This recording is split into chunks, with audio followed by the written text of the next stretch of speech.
More schools have fired educators after learning that they're gay and lesbian. A new survey shows that a majority of Americans favor job protections for queer people.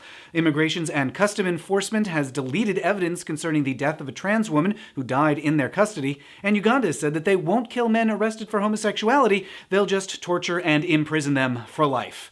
We'll have the week's top LGBTQ news and actions you can take on Weekly Debrief. If you find these videos helpful, head over to patreon.com/mattbaum to pledge your support, to get those backer awards, and to join the folks who make the show possible. Big thanks to everyone who makes Weekly Debrief happen. More reports emerged this week of schools firing educators after learning they're gay and lesbian.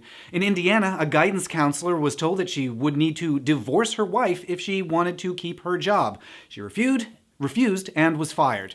She's now suing, and at a Texas school, a teacher was called into the office one day after describing his coming out process to students. He was questioned by school officials, and eventually the district began termination proceedings. He's asking now for a due process hearing. Texas and Indiana have no job protections for queer people, but a new survey from Marquette Law School shows that respondents favor such protections by a margin of 61 to 30%.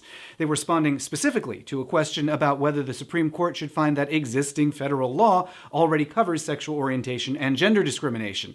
The court will rule on that issue sometime in the next few months. Also this week, it emerged that Immigration and Customs Enforcement deleted footage of a trans woman who died while in their custody. Roxana Hernandez was repeatedly moved from one facility to another and was never in one place long enough to receive proper medical care. She may have endured beatings, according to a post-mortem examination, before she passed away from HIV-related causes. ICE is supposed to retain footage in such cases, but it appears as though it's just been deleted.